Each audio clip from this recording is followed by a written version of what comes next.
very difficult. These were the words former President Donald Trump used to describe Ukraine's chances of retaking Crimea. The statement, delivered with Trump's trademark bluntness, sent shockwaves through the international community. It also reignited a debate about the fate of the peninsula, annexed by Russia in 2014. Trump's comments came amidst a backdrop of escalating tensions in Ukraine. Russian forces continue to occupy large swaths of territory. Kyiv, the capital, remains under threat. Trump, never one to shy away from controversy, inserted himself directly into the narrative. He positioned himself as a potential peace broker, someone who could cut through the diplomatic deadlock. This self-proclaimed role has been met with skepticism from some quarters. Critics question his motives and his understanding of the complex issues at play. Supporters, however, applaud his willingness to challenge the status quo. The world watches and waits, eager to see how this latest chapter in the Ukraine saga will unfold. Trump's words, whether intended as a negotiating tactic or a genuine assessment, have undoubtedly added fuel to an already volatile fire.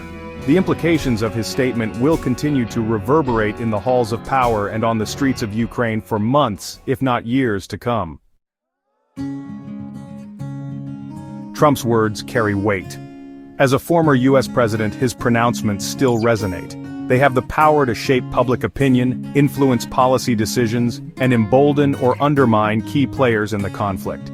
When it comes to Crimea, Trump's stance represents a significant departure from the established US position. The United States, along with its allies, has consistently refused to recognize Russia's annexation of the peninsula. By suggesting that Crimea is effectively lost to Ukraine, Trump appears to be legitimizing Russia's actions.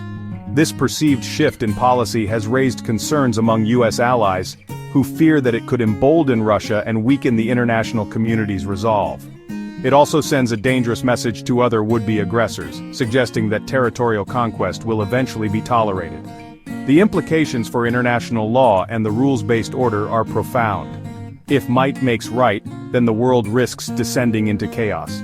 Trump's words, whether intended or not, have injected a dangerous dose of uncertainty into an already volatile geopolitical landscape. Crimea, a peninsula jutting out into the Black Sea, holds immense strategic importance. Its deep-water ports provide Russia with a crucial naval base and access to the Mediterranean. Control of Crimea also gives Russia a foothold in the Black Sea region, a vital corridor for energy transportation and trade. Since its annexation in 2014, Russia has heavily militarized Crimea. The peninsula is now bristling with advanced weaponry, including surface-to-air missile systems, anti-ship missiles, and a significant contingent of ground troops. These fortifications have transformed Crimea into a formidable obstacle for any potential Ukrainian counteroffensive.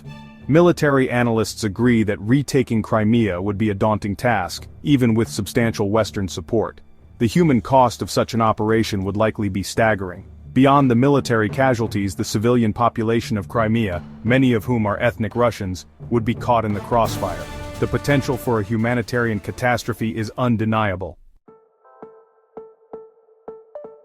Section 4. Kyiv in the crosshairs, a capital under siege. While the fate of Crimea hangs in the balance, the Ukrainian capital of Kyiv remains a prime target for Russian aggression. The city, home to nearly 3 million people, has been subjected to repeated missile and drone attacks. These attacks have caused widespread damage to civilian infrastructure, including residential buildings, hospitals, and schools. The psychological toll on the civilian population has been immense. The constant threat of attack has created an atmosphere of fear and uncertainty.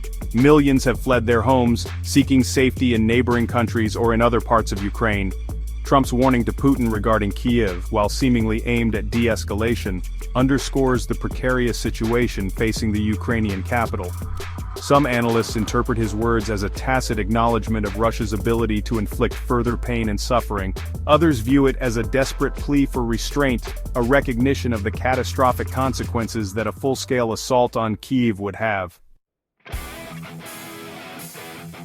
Section 5. A chorus of condemnation, global reactions to Trump's statements. Trump's pronouncements on Crimea and Kyiv have ignited a firestorm of controversy. Ukrainian officials reacted with anger and dismay, accusing Trump of undermining their sovereignty and legitimizing Russia's aggression. President Volodymyr Zelenskyy, in a defiant address to the nation, vowed that Ukraine would never relinquish its claim to Crimea. He also reiterated his commitment to liberating all Ukrainian territory currently under Russian occupation. Within the United States, Trump's comments have been met with a mixture of condemnation and cautious support. Democrats have largely denounced his remarks, accusing him of cozying up to Putin and undermining U.S. foreign policy. Some Republicans, however, have defended Trump's stance, arguing that he is simply acknowledging the realities on the ground and seeking to prevent further bloodshed. The international community has also weighed in, with many world leaders expressing concern about Trump's apparent willingness to appease Russia. Section 6. Peacemaker or provocateur? Trump's uncertain role on the world stage. Donald Trump fancies himself a deal-maker, someone who can bridge divides and broker peace. He has repeatedly claimed that he could end the war in Ukraine in 24 hours if he were still president. These claims have been met with skepticism from many quarters, who question his understanding of the conflict and his motives for inserting himself into the situation. Critics argue that Trump is more interested in burnishing his own image and scoring political points than in achieving a lasting peace. They point to his history of cozying up to autocrats and his admiration for Putin as evidence that he is not a neutral arbiter. Others, however, believe that Trump's unconventional approach could be just what is needed to break the diplomatic deadlock. They argue that his willingness to challenge the status quo and his direct communication style could open up new avenues for dialogue. Whether Trump is a peacemaker or a provocateur remains to be seen.